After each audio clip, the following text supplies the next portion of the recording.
I'd like to wish everyone in the Muswell Hill Synagogue community a Shana Tova, a really great 5777. Rosh Hashana is a difficult festival to grasp. Pesach has its matzah, Sukkot has the lulav and the sukkah. They all link back to their respective festivals. And that's because Pesach and Sukkot are historical festivals. But what about Rosh Hashanah? Yeah, of course, it has its shofar. We learn about tshuva, about becoming better as individuals and as a nation. But isn't that something everyone should do?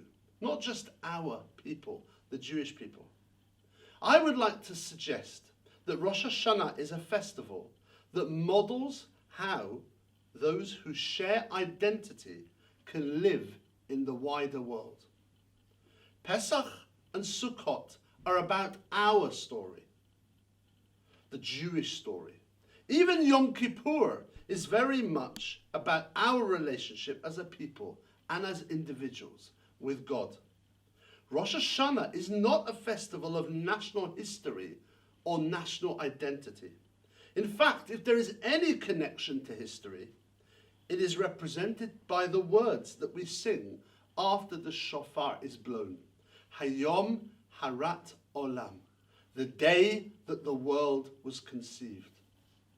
Rosh Hashanah is when we commemorate the anniversary of the creation of the world.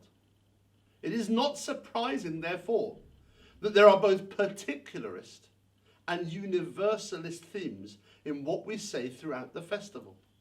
In the silent prayer that we say over Rosh Hashanah, we say, for instance, and all of creation will worship you, and they will be bound together as one. We also say, and then the righteous people will see and rejoice, and the upright will exult, and injustice will have nothing more to say. But we also say, you have chosen us from among all peoples. You have loved and favored us. On the one hand, Rosh Hashanah is a Jewish religious festival, commanded by God to us, and not to other nations. We feel, all of us, deeply Jewish on the Rosh Hashanah. On the other hand, Rosh Hashanah is a day, according to Jewish tradition, that the whole world is judged by God. God created the world. He cares about the world. He judges the world.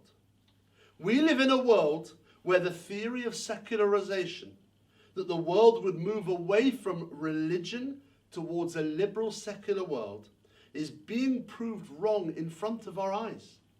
There is a resurgence of religion in America, in Africa, in the Middle East, and even some parts of Europe. Religion, however, does not need to separate itself and its followers and their identity from the wider world. Building walls between us and others is not the only way to be. I do believe that we need to anchor ourselves and our children in our identity. That is okay. There is nothing at all ashamed about keeping the mitzvot of the Torah in an age where some of them look outdated.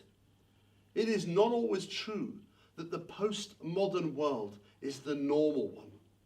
In fact, sociologist Steve Bruce wrote that there is nothing unusual in people taking religion very seriously, and that liberals are the strange and remarkable creature, in his words, that should be the subject of scholarly study.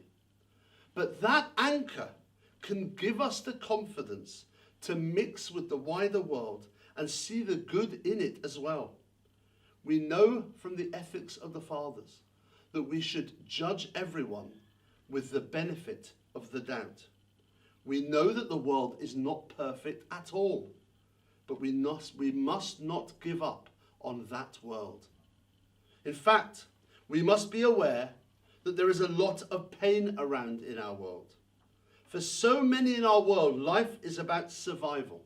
So this year, in 5777, let us support, campaign, work towards this year a world where we have reduced a small amount of suffering in the world.